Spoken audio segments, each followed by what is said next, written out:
اعوذ باللہ من الشیطان الرجیم بسم اللہ الرحمن الرحیم۔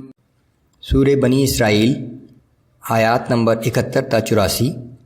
روز قیامت نیک لوگوں کے اعمال نامے داہنے ہاتھ میں دیے جائیں گے، اور جو شخص اس دنیا میں اندھا بنا رہا وہ آخرت میں بھی اندھا ہی رہے گا۔ رسول اللہ صلی اللہ علیہ وآلہ وسلم کو دشمنوں کی مخالفت کے باوجود اپنے موقف پر جمے رہنے کی تاکید۔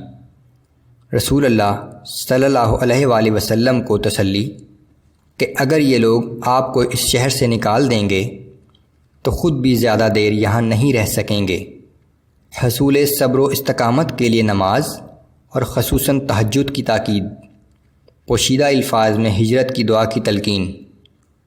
اعوذ باللہ من الشیطان الرجیم۔ یوم ندعو کل اناس بإمامہم فمن اوتی کتابہ بیمینہ فأولئک یقرؤون کتابہم ولا یظلمون فتیلا۔ وہ دن قابل ذکر ہے جب ہم ہر انسانی گروہ کو اس کے پیشوا کے ساتھ بلائیں گے، پھر وہ لوگ جنہیں ان کا اعمال نامہ دائیں ہاتھ میں دیا جائے گا اپنا اعمال نامہ مسرت و شادمانی سے پڑھیں گے، اور ان پر ایک ذرہ کے برابر بھی ظلم نہ کیا جائے گا۔ ومن كان في هذه أعمى فهو في الآخرة أعمى وأضل سبيلا۔ اور جس شخص نے عقل و خرد سے کام نہ لیا اور اس دنیا میں اندھا بنا رہا تو وہ آخرت میں بھی اندھا ہی رہے گا، بلکہ راہ پانے کے لحاظ سے اندھوں سے بھی زیادہ بھٹکا ہوا۔ وَإِن كَادُوا لَيَفْتِنُونَكَ عَنِ الَّذِي أَوْحَيْنَا إِلَيْكَ لِتَفْتَرِيَ عَلَيْنَا غَيْرَهُ وَإِذًا لَاتَّخَذُوكَ خَلِيلًا۔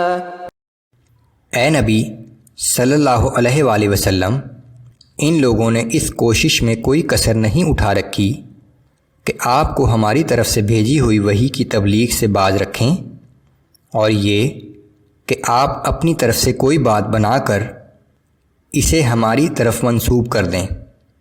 اگر آپ ایسا کرتے تو وہ ضرور آپ کو اپنا دوست بنا لیتے۔ وَلَوْلَا أَن ثَبَّتْنَاكَ لَقَدْ كِدتَّ تَرْكَنُ إِلَيْهِمْ شَيْئًا قَلِيلًا۔ اور اگر ہم نے آپ کو ثابت قدم نہ بنایا ہوتا تو قریب تھا کہ آپ ان کی طرف تھوڑا بہت مائل ہو ہی جاتے۔ إِذًا لَأَذَقْنَاكَ ضِعْفَ الْحَيَاةِ وَضِعْفَ الْمَمَاتِ ثُمَّ لَا تَجِدُ لَكَ عَلَيْنَا نَصِيرًا۔ اور اگر ایسا ہو جاتا تو ہم دنیا میں بھی دوہرے عذاب کا مزہ چکھاتے اور آخرت میں بھی دوہرا عذاب دیتے، پھر آپ ہمارے مقابلے میں کسی کو اپنا مددگار بھی نہ پاتے۔ وَإِن كَادُوا لَيَسْتَفِزُّونَكَ مِنَ الْأَرْضِ لِيُخْرِجُوكَ مِنْهَا وَإِذًا لَا يَلْبَثُونَ خِلَافَكَ إِلَّا قَلِيلًا۔ اور وہ کافر تو چاہتے تھے کہ آپ کے قدم ہی اس سرزمین سے اکھاڑ دیں تاکہ آپ کو یہاں سے نکال باہر کریں، اور اگر ایسا ہو جاتا تو آپ کے بعد وہ بھی یہاں زیادہ دیر نہ ٹھہر سکتے تھے۔ سُنَّةَ مَن قَدْ أَرْسَلْنَا قَبْلَكَ مِن رُّسُلِنَا وَلَا تَجِدُ لِسُنَّتِنَا تَحْوِيلًا۔ آپ سے پہلے بھیجے گئے رسولوں کے وقت بھی ہمارا یہی دستور تھا، اور آپ ہمارے دستور میں کبھی کوئی تبدیلی نہ پائیں گے۔ أَقِمِ الصَّلَاةَ لِدُلُوكِ الشَّمْسِ إِلَى غَسَقِ اللَّيْلِ وَقُرْآنَ الْفَجْرِ إِنَّ قُرْآنَ الْفَجْرِ كَانَ مَشْهُودًا۔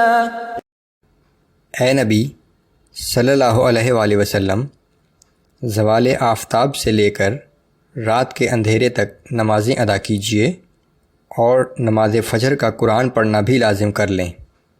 بلا شبہ صبح کی نماز فرشتوں کے حاضر ہونے کا وقت ہے۔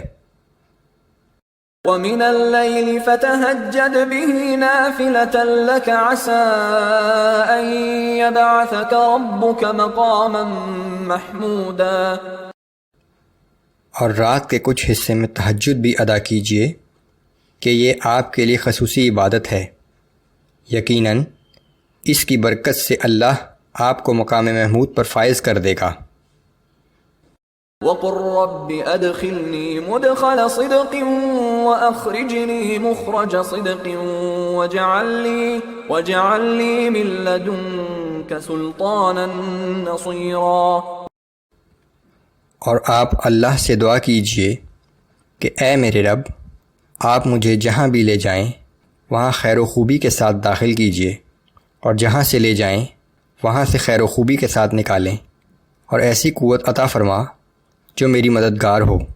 یہ دعا اس بات کا اشارہ تھا کہ اب مکہ سے ہجرت کا وقت نزدیک آ پہنچا ہے۔ وَقُلْ جَاءَ الْحَقُّ وَزَهَقَ الْبَاطِلُ إِنَّ الْبَاطِلَ كَانَ زَهُوقًا۔ اے نبی صلی اللہ علیہ وآلہ وسلم، آپ اعلان کر دیجئے کہ حق ظاہر ہو گیا اور باطل مٹ گیا، اور بے شک باطل تو ہے ہی مٹنے والا۔ وَنُنَزِّلُ مِنَ الْقُرْآنِ مَا هُوَ شِفَاءٌ وَرَحْمَةٌ لِّلْمُؤْمِنِينَ وَلَا يَزِيدُ الظَّالِمِينَ إِلَّا خَسَارًا۔ اور ہم جو کچھ قرآن میں نازل کر رہے ہیں وہ ایمان والوں کے لیے تو شفا اور رحمت ہے، مگر ظالموں کے لیے یہ خسارے کے سوا اور کسی چیز میں اضافہ نہیں کرتا۔ وَإِذَا أَنْعَمْنَا عَلَى الْإِنسَانِ أَعْرَضَ وَنَأَىٰ بِجَانِبِهِ وَإِذَا مَسَّهُ الشَّرُّ كَانَ يَئُوسًا۔ اور انسان کا حال یہ ہے کہ جب ہم اسے کوئی نعمت عطا کرتے ہیں تو ہم سے منہ پھیر لیتا ہے اور پہلو تہی کرتا ہے، اور جب اسے کوئی تکلیف پہنچتی ہے تو مایوس ہو جاتا ہے۔ صحیح راستہ یہ ہے کہ جب کوئی نعمت ملے تو اللہ ہی کا شکر ادا کرے کہ یہ نعمت اسی کی دی ہوئی ہے، اور تکلیف و مصیبت پر اللہ ہی سے معافی اور مددگار کا طلبگار ہو۔ قُلْ كُلٌّ يَعْمَلُ عَلَى شَاكِلَتِهِ فَرَبُّكُمْ أَعْلَمُ بِمَنْ هُوَ أَهْدَىٰ سَبِيلًا۔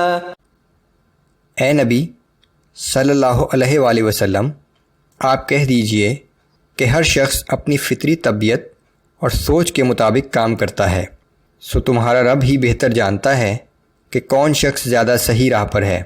انسانی شخصیت کے مخصوص سانچے کی تشکیل میں انسان کے موروثی جین اور اس کا خارجی ماحول و تربیت بنیادی کردار ادا کرتے ہیں۔